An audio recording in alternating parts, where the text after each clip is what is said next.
official website. Thank you. Could you all please stand for the Pledge of Allegiance?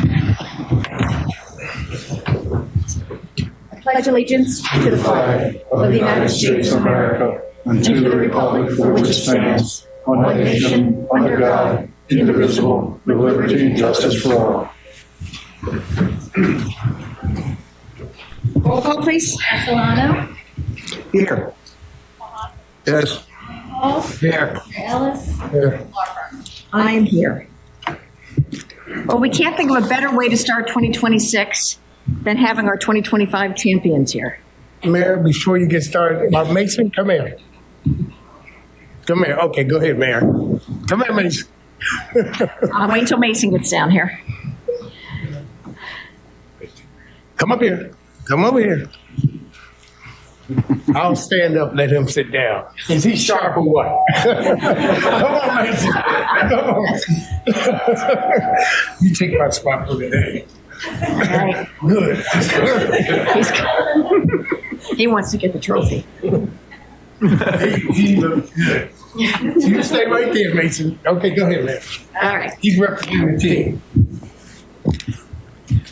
You know, we're always proud of the youth organization. You guys have consistently made this town proud. Your kids you've gone on to big things in high school and beyond. And, well, when did the YO start? Back in the 60s. Yeah, it's amazing. And so this organization has stayed strong due to Dominic, you and Chastity, and all of the volunteers that have kept this organization going. It's tough in this world to get volunteers to step up and do all this, and you all have done that. So that is something that we are very proud of and very thankful for. And we're always proud of you. But there's a little special something when you get a trophy bigger than me, and you did something. So this is awesome, guys. So what we're going to do is, Mr. Castellano, would you read this into the record?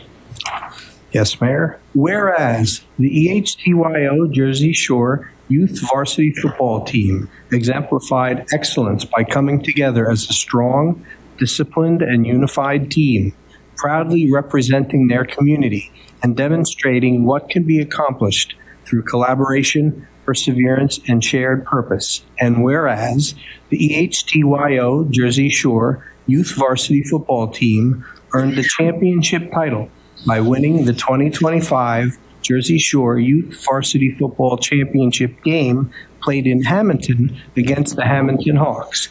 And whereas the EHTYO Jersey Shore Youth Varsity Football Team captured back-to-back championships in 2024 and 2025, completing the 2024-2025 season undefeated with an outstanding record of 20-0, including 14 shutouts, scoring an impressive 688 points while allowing only 48 points.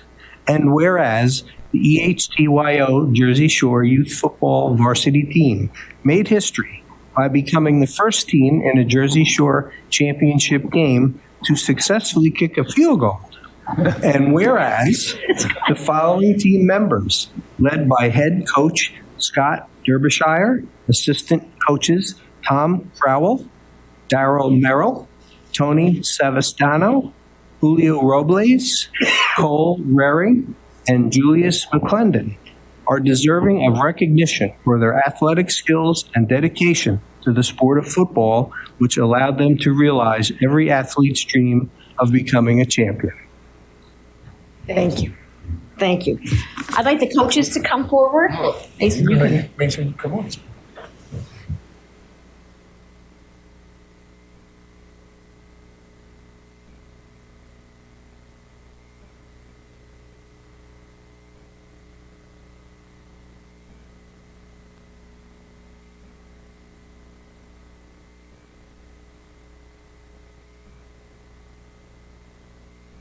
Introduce the coaches one at a time. The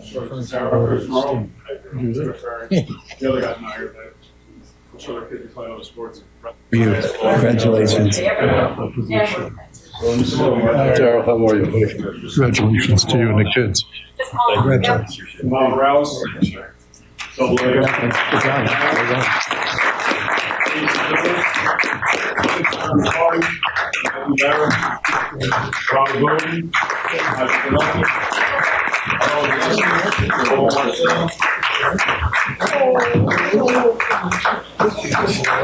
Bill Wiggins, Tom Scott,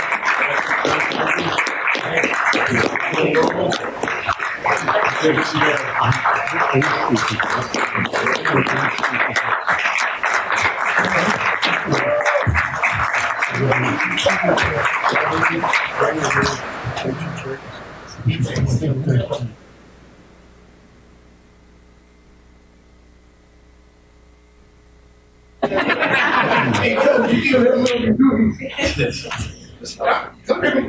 All right.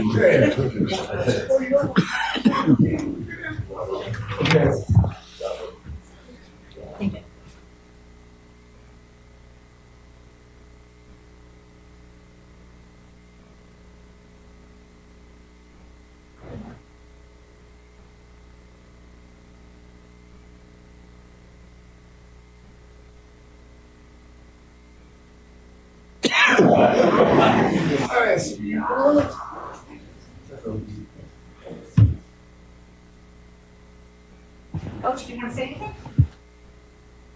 Proud of the guys. I mean, 20 and 2 years. It's pretty impressive. We had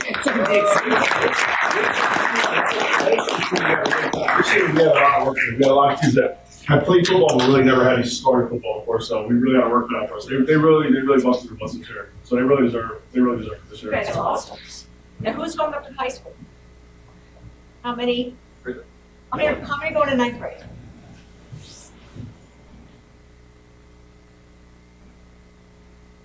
How much time? While you're on top. We are very, very proud of all of you. Keep up the good work. Get the good grades. We have people want to play ball. You got to keep the grades up, but let's.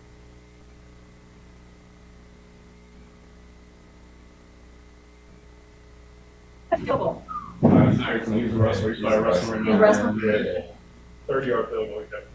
30. That's awesome. That's awesome. My leg just twitched. Taller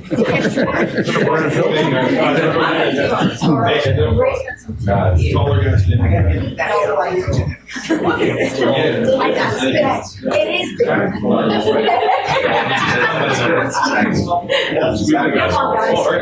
Listen, I need to do I got I need to know. This is.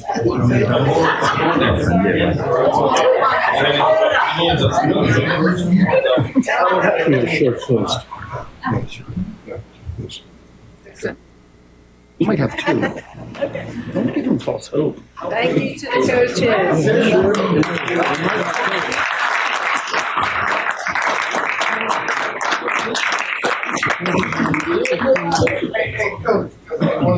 What did they get?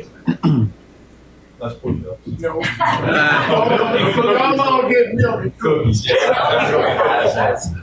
Make it push-ups.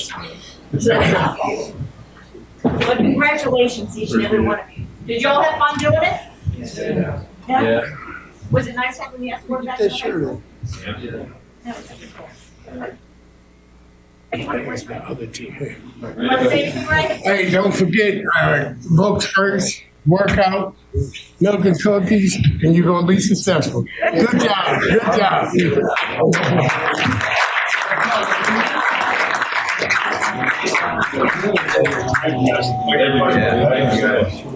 Now therefore, be it proclaimed that the Mayor and Township Committee of the Township of Egg Harbor, County of Atlantic, and State of New Jersey are proud to recognize the Egg Harbor Township Youth Organization, Jersey Shore Youth Varsity Football Team for their prestigious accomplishment and congratulate the team members and coaches for their sportsmanship and the honor they have brought to themselves, their families, and community through their combined efforts to achieve success. Congratulations.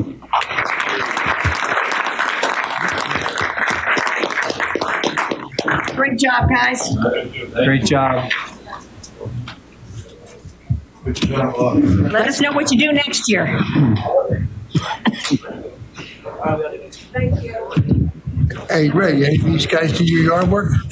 No, not this group. Mason.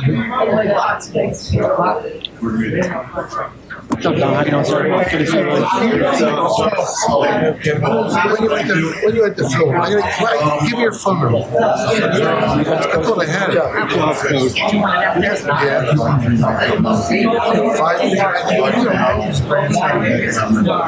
If I'm back next year, maybe the little guys. Wait. I'll be back next year. If you're back, don't worry at all. Come to the field. Nah, Rich. I'm gonna break That's it. Before Hector. Dominic, I'm gonna call you. That's rude. In the blue, curly hair, walking out. This guy. Oh, yeah. Yeah. Yep. Come across there. The ball is. Well, that's the way to start a meeting. That's the way to start a meeting. All righty. Oh,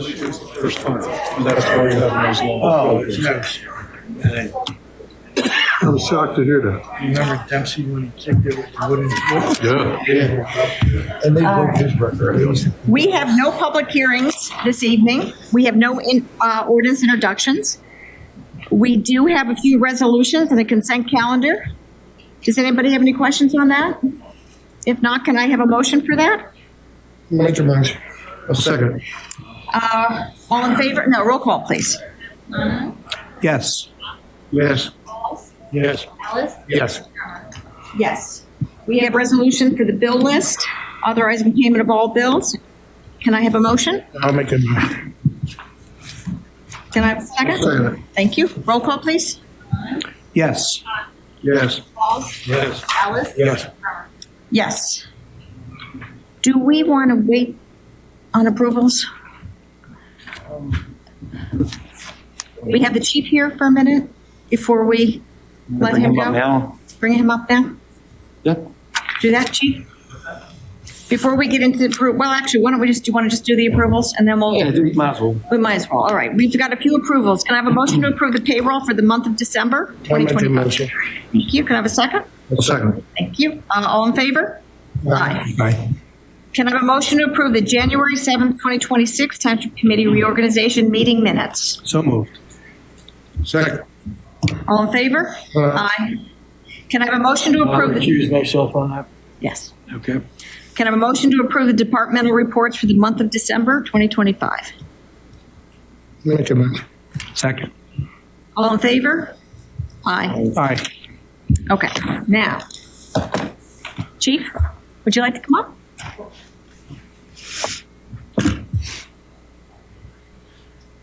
Kind of deviating a little bit here, but I had asked the chief about the e-bike legislation that the governor signed in on his way out of office. Just give us a little update on what you know about that.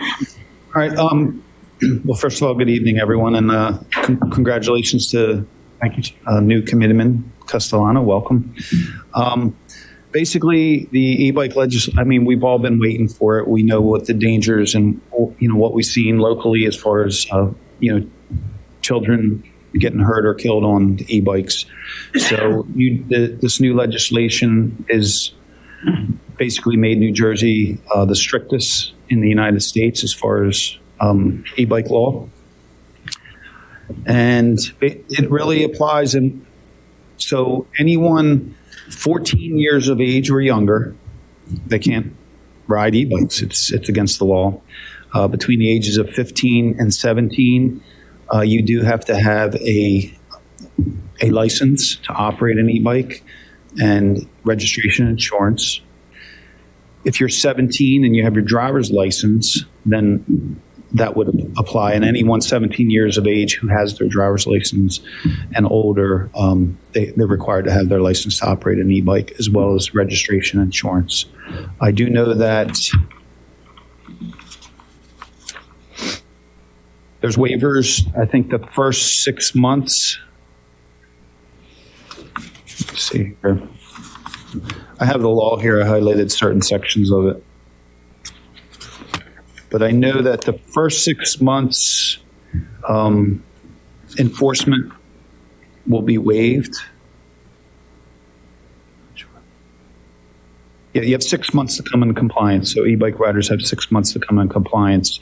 Licensing and registration fees will be waived for 1 year. So that's pretty much it. Really applies to any e-bike or any bicycle that has the pedal option and an electric motor. And So we it lost a includes 12-year-old. scooters. He was 12. That's 8 months ago? About 8 months ago now. The one at our neighboring community? Yeah, he was an AHT boy in some point. Yes. He was 12. He was on the football team too. Yeah, yeah. So it's a start, and I'm sure the law will be amended as we go, but it's just making hopefully the roadways safer for all. And anyone operating the e-bike still has to abide by Title 39 motor vehicle chapter or motor vehicle law in New Jersey. We can talk to the school too, and just the school can put it out. I do know that that we did some education with the school last year, and I'm sure we'll do the same this year. Our traffic unit went over and So they know that it's illegal now for them to be on it under 14. I would hope that they know. I mean, if they're reading social media, I mean, if anyone's on social media, if you don't know it, then I guess they're not on social media and they don't get the newspaper. So, But Chief, how do they get insurance for you? Does the insurance industry understand this? that I don't know. I would hope so. I mean, you could It pretty. sounds good, okay? Every motor vehicle should have insurance, but these are 14-year-olds that have to get an insurance policy and registration. Well, it's a liability insurance that I think their parents would have to purchase. Covered by homeowners, I don't know. Yeah. Okay. Chief, my concern is being in law enforcement. I heard him say insurance. First of all, you brought it back. You're not worried about insurance. To be real, young folks are not worried about that. Is they putting our officers and the child in danger? How are we going to prevent them from stop them? Because now you're looking at high-speed chase. You're looking at chasing a kid. So we put our officers, at risk of hurting themselves, hurting the kid. I just was wondering how they going to stop it because, we have laws in the world, but laws are broken every day. And these kids on these bikes are not going to stop for police, and that's going to put them in a bad situation, to chase them, which I doubt they'll chase them. But I just want to know how we're going to handle a situation like that. I'll say that I have the utmost confidence and trust in our people and that they act in reasonable and prudent when that time should come on whether or not someone doesn't stop and whether or not they pursue them. And that I know our officers operate very consistent to the AG guidelines on the pursuit policy, because Right. the pursuit policy would apply to e-bikes. But like I said, I do have a lot of trust and faith that our officers will respond accordingly should that occurrence come. Yeah, it'd be good if they were tagged and you just read the tags and they could run all they want and meet them right at the doorstep.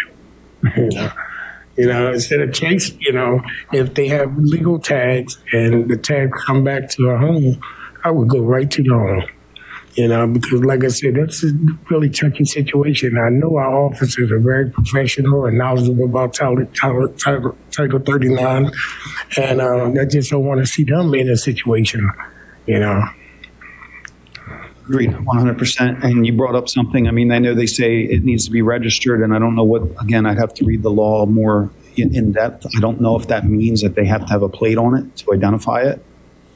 That's something I haven't heard. I don't know if anyone here has heard that, but I don't know. Oh, no. I mean, you think of registration, you would think that, it has a plate on it, so it can be identified by the police.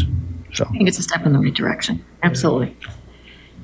absolutely. Anything else for us, sir? The other thing I'll say is, so one of the things you'll be seeing in 2026 in Egbert Township is we have aligned or partnered with the state of New Jersey and a bunch of stakeholders. It's called the Goal Zero, Target Zero Initiative. And I'll just read this. I put this together. It was part of a press release a media release that we did last week. And I'll just So the backstory with Target Zero is it's Goal Zero is the state of New Jersey through a lot of stakeholders. The goal is to eliminate deaths on our roadways by, I believe it's year 2040. But so in 2026, you'll see us partnering and out doing targeted enforcement in what's called high injury network locations in the town that have been identified where there's previous injury or fatalities or serious injuries, and we will target those locations on certain dates. And those dates and times are passed on to us by the state. And we've recently started doing those enforcement details. And I think it's important, and one of the things I'll read is my comments that I did put out to the media. Traffic enforcement efforts, unfortunately, cannot stop, pause, or decline in order to continually reduce traffic fatalities. For example, in 2024, Egg Harbor Township roadways resulted in 13 deaths due to motor vehicle crashes. In 2025, we had 3 deaths as a result of traffic crashes. Our messaging and traffic enforcement efforts were much more aggressive when compared to 2024, and I believe that most of you can attest to that. I would come to the committee meetings and we would talk about this, and we were pushing that messaging through social media and other platforms. The data supports that increased traffic enforcement reduces traffic fatalities, thus saving lives. Our agency is committed to the Goal Zero initiative to make our roadways safer for all and to have no fatalities in 2026. We want to recognize that many embraced, and this is a kind of a compliment to our citizens. We want to recognize that they embrace safer driving in 2025, but it's not enough, and it won't stop. Everyone must make a conscious effort to drive safer in 2026 by slowing down, obeying speed limits, stopping at the intersections with traffic control devices, eliminate distracted driving, and be more attentive to your surroundings, other motorists, bicyclists, pedestrians, and to avoid driving impaired. In addition, as our roadways continue to experience an increase in traffic, we are asking everyone to be more patient. Drive with the mindset that you want to make our roadway safer for not only you, but for your loved ones. And so that's kind of the same transitioning right from 2025 to 2026. That's our message. I will say that our traffic enforcement, meaning the number of traffic stops, the number of summonses that we issued, were higher in 2025 when compared to 2024, which again, that's why I think that's, you look at facts. I'd like to think that made a big impact on saving lives and keeping our fatalities low. And those 3 fatalities that we had in 2025, they were pedestrian related. None the result of, someone in a motor vehicle. So we're improving, but we're not there yet. And that's why I impress upon everyone. I said it before. That includes everyone. That includes us. I know I hear the noise, the cops do this, the cops do that. Yeah, well, guess what? Report it. Let us know, because it's not going to be tolerated. We all have to make a conscious effort. Get in that vehicle, get a mindset that you're putting your phone down, and you're not going to look at your phone until you get from point A to point B. So. And Chief, another thing real quick, I want to give a shout out to your officers being visible, cut down a lot. I have stats on this past snowstorm or ice in the road, and we only really had like 7 accidents. And that's like record breaking. I want to praise, give shout outs to Public Works, because it was only 3 of those accidents because of ice. And they're on the same road. And they recognize that, and that won't happen again. But the guys are so visible now, it cut down these accidents, speeding, and all that stuff. So they're doing a great job out there. Thank you. But I will say this, and that you brought up another point. In 2024, our staffing was down. And so in 2025, we got our staffing back up to where we could breathe, where we could have more resources available to do the enforcement. And so, but that needs to continue if we're to continue to make this impact in reducing fatalities and injuries. And we're growing. and the township's Yeah, we're growing. growing. And as I mentioned before, I know our population is probably right around 50,000, the largest municipality with population in Atlantic County. And that's not to add the surge that we get during the day. And I think we discussed this before with people that work here and people traveling through here. And so it takes a lot of resources, takes a lot of, to do the traffic enforcement with all the other calls for service that we're dealing with in a municipality our size and this busy. And the other thing I wanted to say is back to the Target Zero. It's not just about enforcement. It's also the state recognizing those areas in town that might need redesign, whether or not it's the roadways, the intersections, things like that. That's part of Target Zero. So, and you'll hear that term a lot going forward. I think it's a message that we just keep pushing. We need to. We need to. And it shouldn't stop because it's again, we have to reduce it. We have to come to zero, and that's the way to do it. So. Well done. Well done. Thank you. Any questions? Nope. All right. Thank you. Thank you, Chief. Go back to this point. I'm seeing more motor vehicle stops, and that helps us. Plus the Black Horse Pike.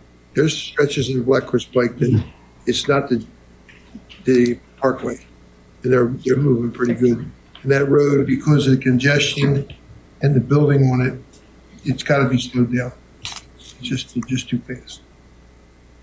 We know, we see it, and I know our officers are doing their best. And like I said, the enforcement went up in 2025. We look for it to increase in 2026. And that's enforced. That's not only traffic stops, that's increased ticketing. And I know that sounds harsh, but again, the facts are when someone has to pay for a violation, they're more likely to change their behavior in the future. And ultimately, that again goes back to better and safer driving. Tell people. They say, hey, go slow. And that's important. And just to point out, I'll leave you with this. Yesterday morning, 9 o'clock in the morning, we had a DWI right here in Egerton Township. Person was a 2.7, 9 o'clock in the morning. So those people are out there, and that's why we need to keep our foot on the gas on traffic enforcement and traffic safety. Thank you. Thanks, Chief. Thanks, Thank you, Chief. Good time? Okay. Is there anyone in the public that would like to address the governing body?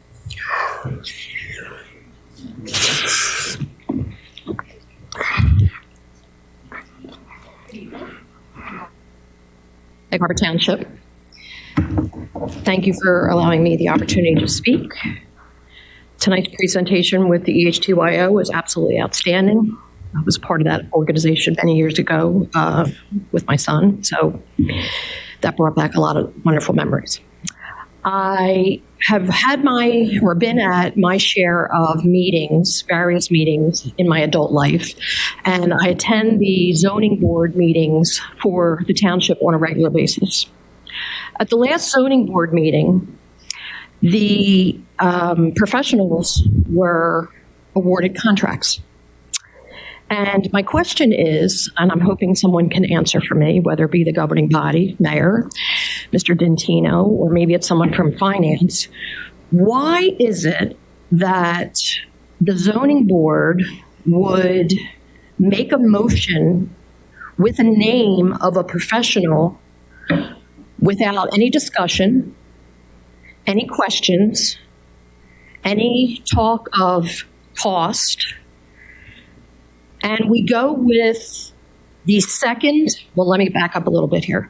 The first bidder was, the highest bidder did not meet the bid specs based on the information that I got through an open request. The second highest bidder was awarded the zoning board planner and the first alternate engineer. And that firm is almost $100 an hour more than some of the other bidders for the same positions. The third highest bidder was awarded the zoning board engineer and the alternate planner. Now, I won't speak for Mr. Watkins, but I would think you would be very upset considering the fact that your firm was one of the lower bidders. So I don't understand fiscally how it is that we are choosing the highest bids for the positions that we're filling on the zoning board. Can someone help me? Respectfully. There's a lot of things that go into it, and a lot of it has to do with experience, a lot has to do with certifications, a lot has to do with, well, dollars and cents always come into it. But on certain contracts, it's not all low bid. And sometimes you get what you pay for. I agree, Mayor, but I can also tell you that there are 1, 2, 3 out of the 6 that already do work for us. So that would tell me that they're qualified companies, they're qualified vendors.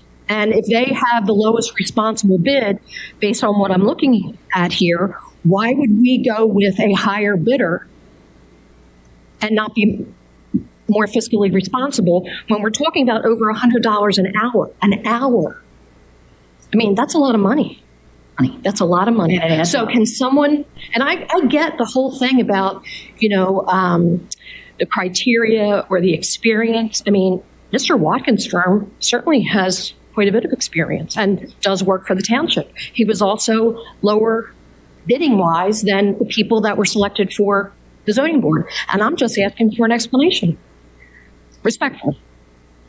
Art, do you want to take that? Well, first of all, the zoning board is a separate independent entity, so your questions about actions that they take should be taken up with them, not with this governing body, because they're more likely to be able to offer you an explanation as to why they selected one professional over another professional.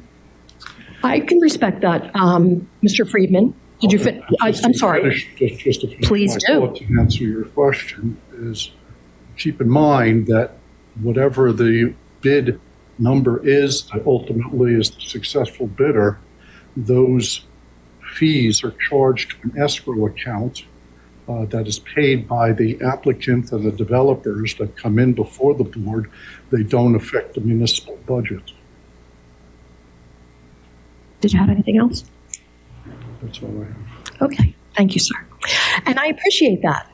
But then that means that potentially a taxpayer or someone who wants to do work in our township would be paying a higher hourly fee to a professional that doesn't necessarily need to be paid that amount of money. Would you agree with that? Regardless of whether I agree or not, I've given you my answer, and I'm not here to debate the point with you, but rather giving you an explanation to try to answer your question. Okay, well, then I respectfully say that I don't feel as though my question has been answered, and maybe you're not the individual who can answer it. But ultimately, the financial aspect of this township lies with the governing body, with the business administrator, with the finance office. So what our boards do is a reflection on, and the decisions that they make are a reflection on what happens right here. So when we have volunteers who are giving their time, coming out to meetings, zoning, planning, etc., and they're making decisions without the conference or the collaboration of our finance department or our BA or our governing body, and making, I don't want to say rogue decisions, because I have a lot of respect for the individuals that are on that zoning board. I just don't understand why it is that it would be a motion to award without any discussion on cost, on who's doing what. It just makes no sense to me as a taxpayer. It doesn't. So unless you can tell me why we go with the second and third highest bidder for the planner, the engineer, the alternate engineer, and the alternate planner, I really don't know what else to say. I mean, are they making the decisions for the township as how we spend our money? They being who? The zoning board. I mean, the zoning board. Some things they do, yeah. So they But do not that. everything. They don't So- do that in consult Well, I with. don't have this in front of me, Well, so here, let me well, share. No, you can keep in front of you. I have it at my desk. I'll take a look at it. I don't, I mean, it's all public information. absolutely. Everything we do is public. Absolutely. So- So that's why I'm bringing it to your attention. That's fine. I mean, I don't think it's, I don't think it's fiscally responsible. It's not. I guess that's it. Thank you, Doris Dilly. Have a good night. All right, well, I'll leave it one more. I'll leave you with just one more item. Mayor, you gave a perfect segue into my next comment. When you mentioned at the beginning of the presentation that it is so difficult to get volunteers in all of our various locations. You did say that, yes? Absolutely said that. Okay. So, and I agree with you. I'm 100% in agreement with you, which is why, although I realize that it is acceptable, it is perhaps statute, state law, ordinance driven, whatever it may be, that you can choose whoever it is you want to be part of any board, serve as a volunteer on any of the township's boards. I don't understand, as past practice, why we have 3 alternates sitting on our zoning board who have been there for at least a year, sat there without voting capabilities because they're alternates, waiting for an opening to occur, to move them up from an alternate to a class 4 and be able to vote. And we have someone who moves to another board, makes an opening available, and we just appoint. Instead of giving those volunteers that are giving their time and offering whatever expertise they may have or listening when they can't vote, that we just usurp the alternates and we appoint somebody out of the clear blue to jump ahead and take those volunteers that are so hard to come by and just kind of let them sit in the wet. Again, it's your prerogative. You're allowed to do it. I get that.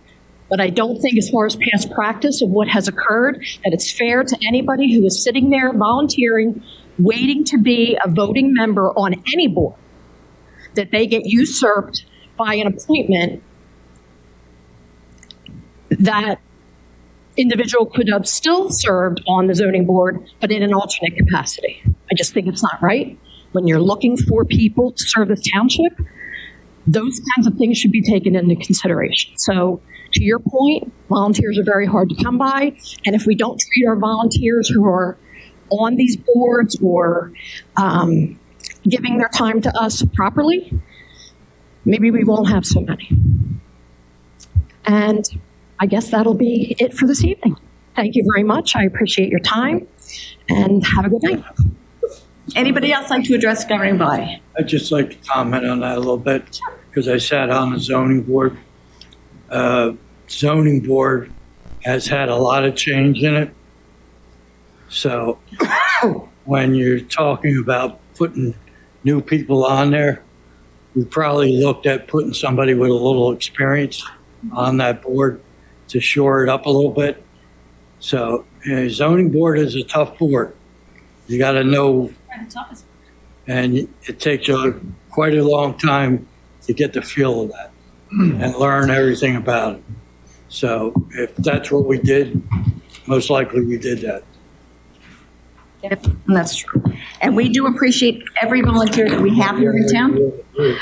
We do have someone else. Come on back up. We just need your name for the record, and if you're a township resident or not. I'm a township resident. My name is Cindy Justice, and I appreciate the young reference. That was very kind. I want to miss you. Yeah.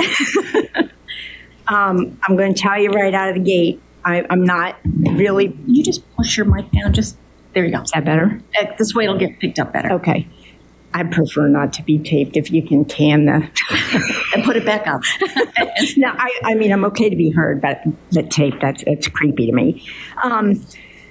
So I live at the end of a dead-end street. It's Ivans Avenue. And I have recently attended a planning board meeting or two to address a specific application, and the number is PB 2025-016. And I believe the name of it is Eggharbor Estates, and it is planned to be placed between Ivans Avenue, which again I live on, and Tremont Avenue, which is the street to the east of Ivans. Could you give me the application number again? Sure. PD, Papa Bravo 2025-016. And I forgot to say, I'm really sorry. I got here very late. I wasn't thinking there was a meeting. It must be every 2 weeks y'all meet. Okay. First and third. I'm out of the swing. But I have had some tenure in attending meetings, and I'll maybe start there. My history, well, I'll tell you this. I grew up in Illinois, and I moved here in '88. I worked for the government, and I came here to work at the tech center. And I first lived in Smithville, which I didn't know at the time I think it was called a PUD or a HUD or something like that. It's like a lot of rules about what you can have, in your home or around for your property. So I acquired a dog pretty quick, and they wanted to tell me what kind of fence I could put up, and it wasn't sufficient to keep the dog in.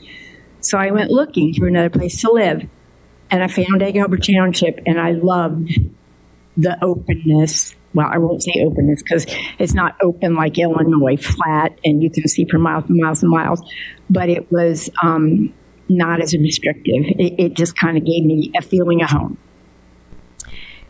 And it's been that way for most of the time that I've been here. I have faced some tremendous challenges, though, living at the end of a dead-end street, and it started in the mid-'90s after I had my first son.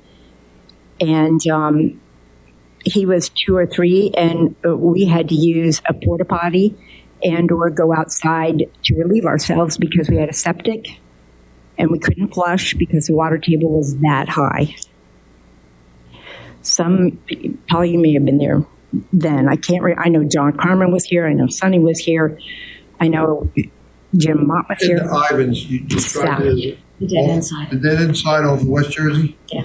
Yes. Okay. South of West Jersey. I've looked at the zoning maps and tax maps, and I can see that there's a lot of, I wouldn't call them vacated streets, but abandoned streets or paper streets, and rightly so, because we're a swamp. We literally are a swamp. And I think it was the December 15th meeting, my husband was here and he spoke to this, and I think there was some questioning going on, about our location, and the history was discussed, what I just shared. That's when I first was exposed to attending these meetings, and then eventually was directed to the MUA. The MUA was able to bring sewerage down the street, for which I truly am grateful. I truly am grateful, but it didn't come without a cost that most people who have sewerage, they don't have. We have to have grinder pumps on my end. There's at least 10, maybe 12 of us that collectively make a forced main, I guess. Excuse me, I'm really kind of nervous about this. To get up a little hill that's on Ivans Avenue, and then eventually it's gravity after that. And I believe that we drain from the MUA, then we go to the sewer site on, I guess it's still on West Jersey, further down by where the Shore Mile was. So it's very costly when those grinder pumps fail. They're very difficult to get parts for. My neighbor just south of me has spent, I think, 20 grand. He's had 2 of them fail. And that is costly. Also, electricity is costly to run the grinder pumps. I have set pumps that just run all the time. I've been to committee meetings since the installation of the sewerage to let everybody know the water table, that didn't change just because we got sewerage. That's still very high. I found a tape of myself actually online. I think it was in 2021, something like that. I know I mask on, so it was COVID time frame. But I was talking then about how draining it is to live there because of the challenges that continue to be directed our way with the water. And the water doesn't only bring a high water table. From my perspective, it's bringing invasive plants. I mean, I've had an attack. I've been fighting for 6-7 years now to eradicate wisteria from my yard. And there are just north of me 2 solid blocks on the other side of the Black Horse Pike loaded with this stuff. And because we're surrounded, and this is where I could give you these handouts, I just want to show you like the pictures of where I am in relation to the Mill Branch, the Blackman Branch, and all the DOT water that comes off the Black Horse Pike. Everything makes its way to my backyard. I remember you too, Mr. Friedman. Thank you for your continued service. This has been a long time. Anyway, if you want these, I can let you look at them. I think we have our engineer here this evening, and I know he has to leave. If there's questions you might want to ask him while he's here. Janice, I'm going to give you these, so then you can mark them in for us. Oh.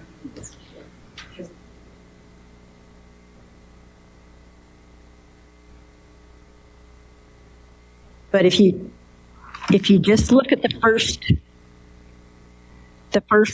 long page, the red line is Black Horse Pike. I'm way down here. I think I'm number 6. On the right-hand side are the elevations of various plots on this map, and there's at least a 25-foot difference. Everything north of it. After it comes my way, then it goes eastbound. And to the east, on page number 2, there's more streams. There's the Cedar Branch over here.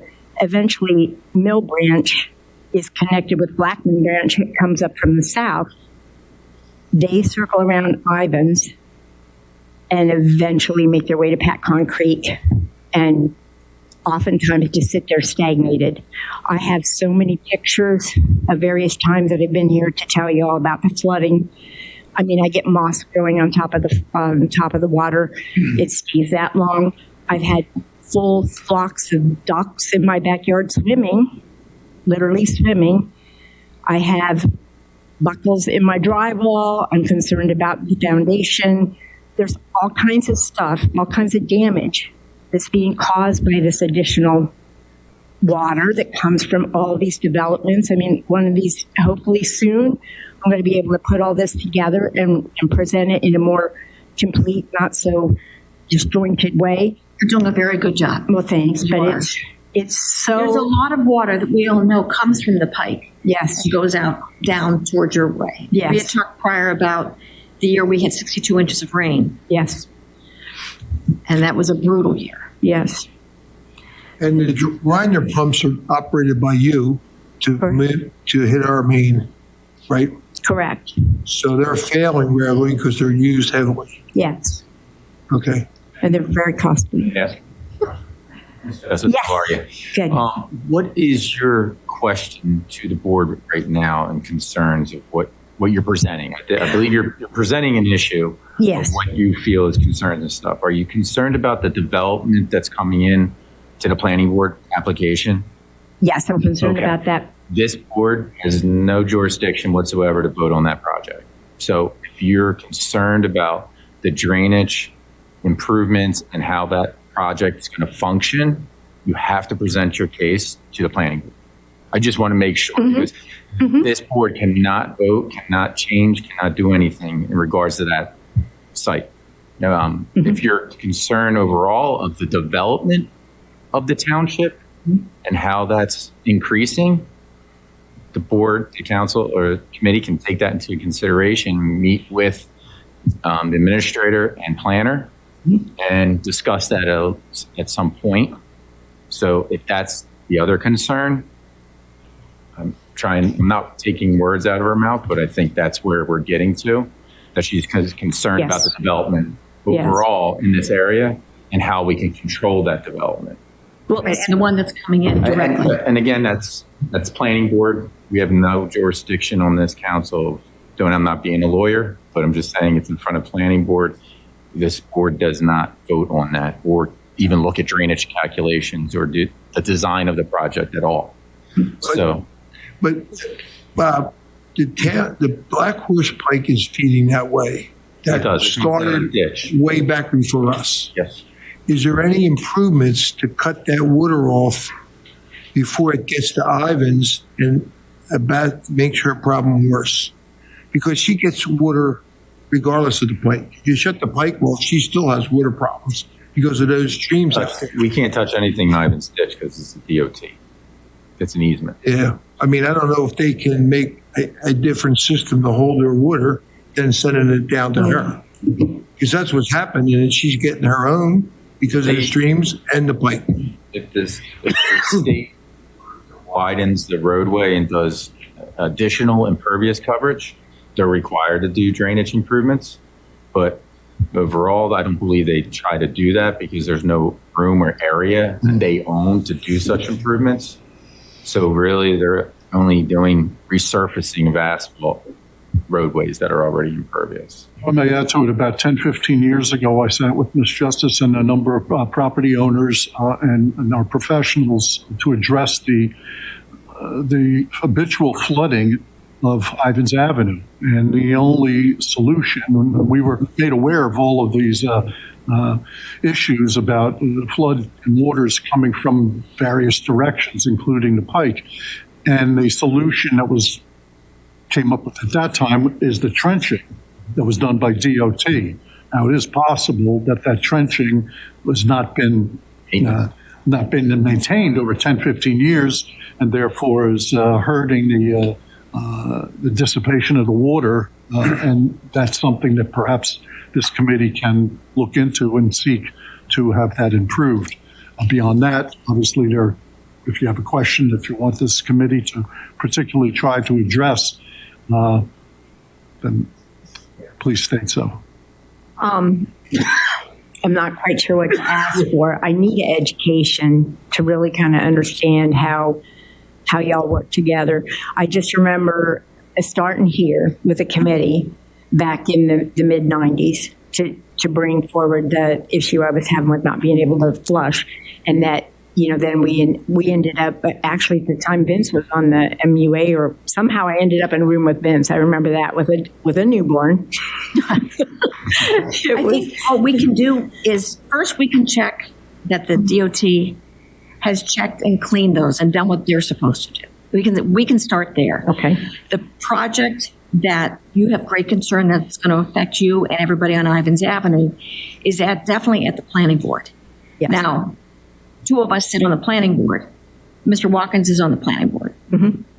I know that Mr. Watkins' office, I'm not going to just say it out loud, but I know you will. If you've got questions, he can, give you generalizations as to what your questions are, maybe some answers. Mm-hmm. Because your concern, I think, has to do with the water. If you have more impervious surface coming from a development, where's that water going to go? How is it going to affect you?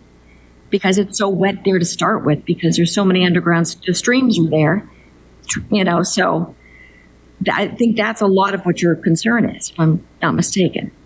You have my phone number, right?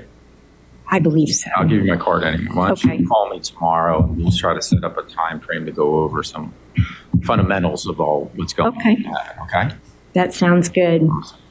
I remember back that I referenced being at a meeting in 21 or whenever, and I spoke at that time of maybe making, a concrete passage, because it's true. I hate to say this, but the township is not maintaining all that exempted land there that is the stream. Mm-hmm. And I can show you picture after picture of garbage that gets dumped back there that would help to clear it out. But in hindsight, I recognize they can't really put something concrete in there because it's wetlands. That's a wetlands area.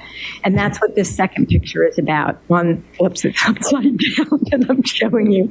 But the dot is where I'm at down here. If you look at the mill branch. And the soil itself, I believe, and I'll probably mess it up. I don't have my glasses on properly, but I don't have them. But it's a soil that frequently floods. I mean, it's a bog. I'll go over that with you. Yeah. Okay. I found a clip of it during our clip. Somehow I found an email that you wrote me back in that time about, it's real. It's real. Because at that time I was hacking away at wisteria, and it literally is impacting my health. I mean, it's taken years from my life. I have decided that it was good to be outside in nature because I love nature. I mean, I've tried desperately to look at the positivity of this, but in honesty, when I caught wind of this PB 016, my heart went into my feet. I broke out in hives.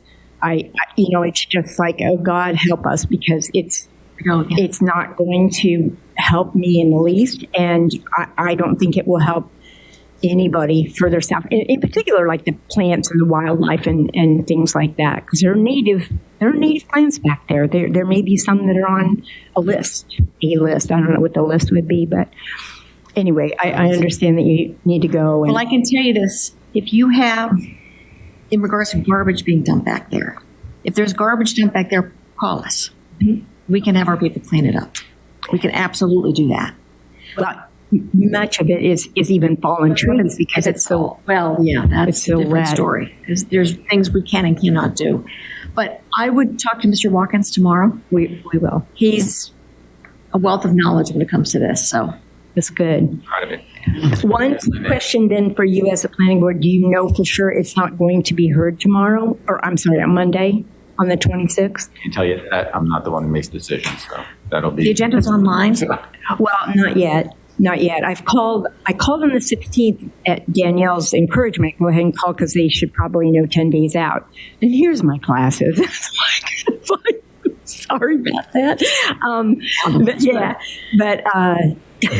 Gosh, I don't think it's an absolute, but I do believe it's going to be at least deemed incomplete for a hearing on Monday.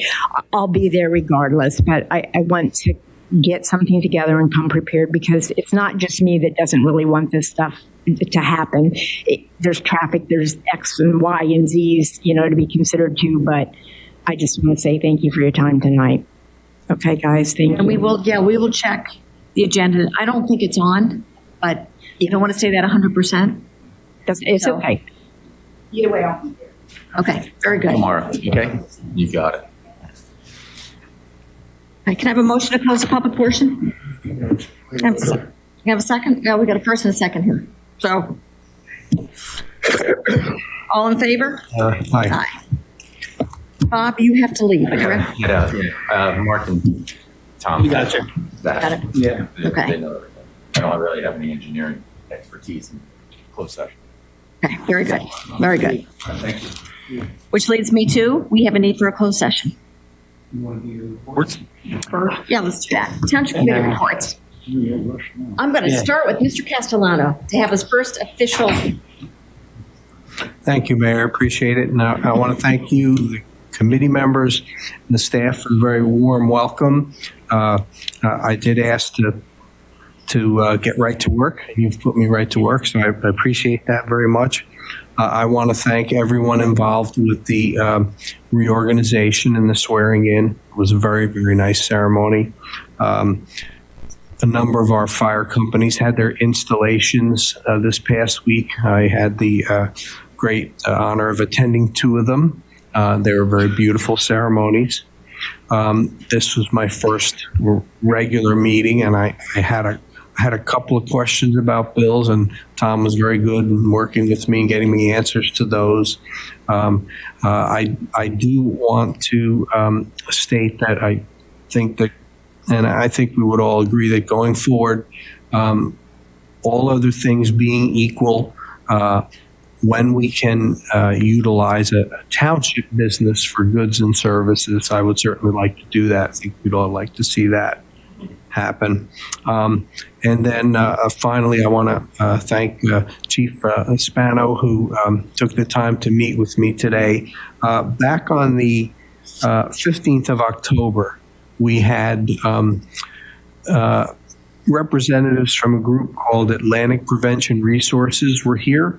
Kim Burns and Michelle Costello were here, and they brought some students from the high school who spoke very eloquently about the dangers of vaping, and specifically how while tobacco use is going down, vaping use is going up and up and up, and we see it in the schools. And so their concern, even more specifically, was that of the flavored vapes, which are designed to entice younger people to start to vape. Now, those flavored vapes have been outlawed in the state of New Jersey. However, they're still available. They asked, what our efforts were to try to curtail that. And I was very happy to hear today that we are, that is in progress. We are working on that diligently and looking at putting a few more tools in our toolbox to be able to combat that. I know from my time on the school board that our police department does a fantastic job of working with our students in the schools, trying to address the demand side of that issue and educating our students. And the folks that came to see us had an excellent point, and I was very happy to hear that, we are moving out on trying to eliminate these illegal flavored vapes from our marketplace. Thank you again, Chief, for all for your hard work in your department. And again, I look forward to getting to work. So thank you all very much. A year from now, I'm going to see if you say the same thing. Mr. Pauls. Okay. I'm going to catch up on a couple of reports because the last couple of meetings we had full houses. Attended the county dispatch meeting for 911, and about 8 years ago I was chairman of that committee on the Freeholder board, so I was a little interested in seeing what changed from 8 years ago. And as the meeting went on, you found out that a lot of different towns, and I knew it from our town, that we're starting to do dispatch for smaller towns. And very proud of the way our chief handled himself in that meeting. Very educational to the members of that meeting. And also, we found out that, the bigger towns were actually doing dispatch. Galloway, Egg Harbor Township, for a lot of the smaller towns. And it's good to hear how dispatch has come over the last 8 years, because it's like light years ahead from where we were from 8 years ago.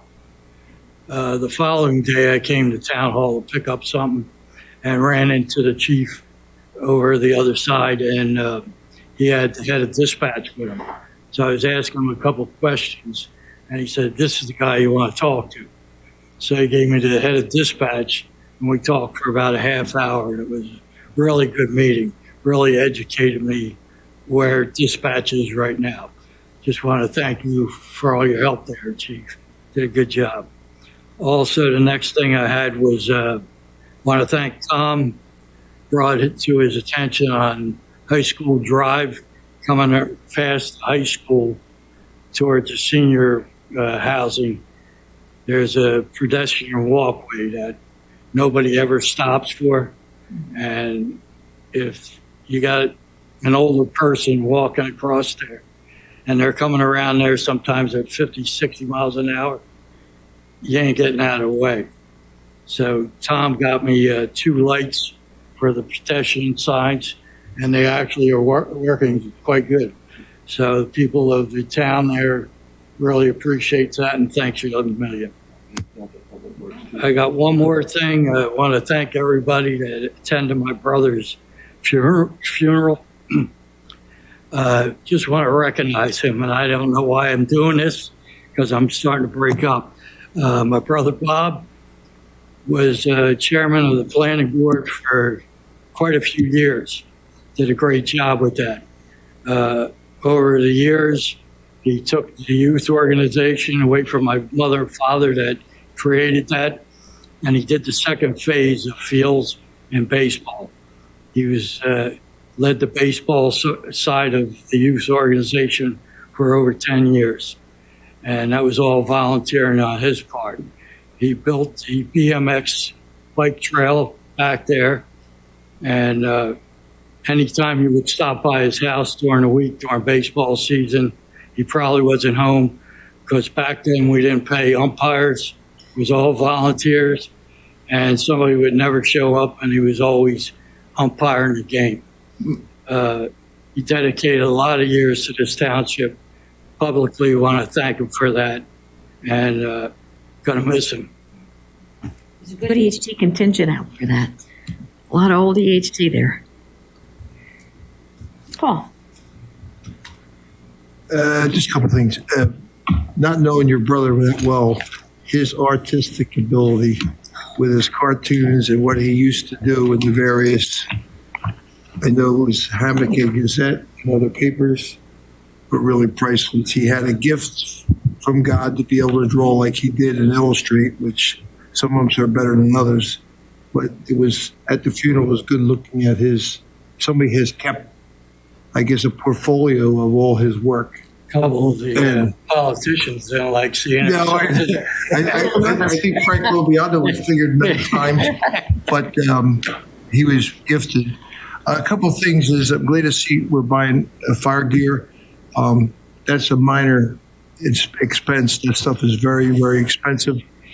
And we're lucky to have our firemen, and like Pete spoke about, I attended the firehouse dinners, and they're always a good time. We're blessed with the spirit of volunteerism in our 5 companies. I do listen to them, like Will spoke about the dispatch. We get a good bang for our buck. And this morning we had a bad accident at Pine and Ocean Heights, and the chief's been talking about traffic. We're exploding with traffic at times. And our Skelville and Bargaintown were right there within minutes of that turnover job. They had to pop a couple doors or whatever they had to do to get the people out. But we got to stay on top of the highways if we can get improvements, because our roads are loaded. I can't believe, as long as I've lived 40-some years in the township, how Ocean Heights can back up, Zion can back up, Pine can back up, and it's because of the people in this community. So, and like Ray always says, just give it a chance. And one last thing is, I want to thank Tom. We finally got those flashers, and I got several text messages. They are working. So many stop signs, they are not noticed. And those flashers that we're putting on them, this is Schoolhouse in Zion, and it's working. At one section of Zion, or Schoolhouse, people just fly right out of there. They are stopping for the stop signs. But the solar is working, they're flashing, you got to stop. And that's another bad intersection we have out there, because there is, on the turn, it's a bit blind when you come around. That's all I got. That's good. I'm glad they're up there. That is a good. I got a text message from my main complainer, and she's happy. That's good. Mr. Ellis. Like I said, thanks again to Public Works. They did a great job with the ice situation. Hopefully and blissfully, we won't get hit this weekend like we supposed to. But I also want to talk about, real quick, Atlantic Care. Atlantic Care have seminars at the facility in Egg Harbor Township. It's unbelievable. They have all kind of subjects from breastfeeding to urology to you name it. And I met with the IT guy here in the township. Our residents need to know the workshop that they offer at Atlantic Care. They even give you a little lunch. And I always say that, like I said before, men, we go and buy a car. It might be a new car, used car. We need tires. We'll go get new tires. It's not running right, we'll get a tune-up. If out of gas, we make sure we put gas cleaner in, but we don't take care of ourselves. So we got to be conscious and go to the doctors and visit the doctors.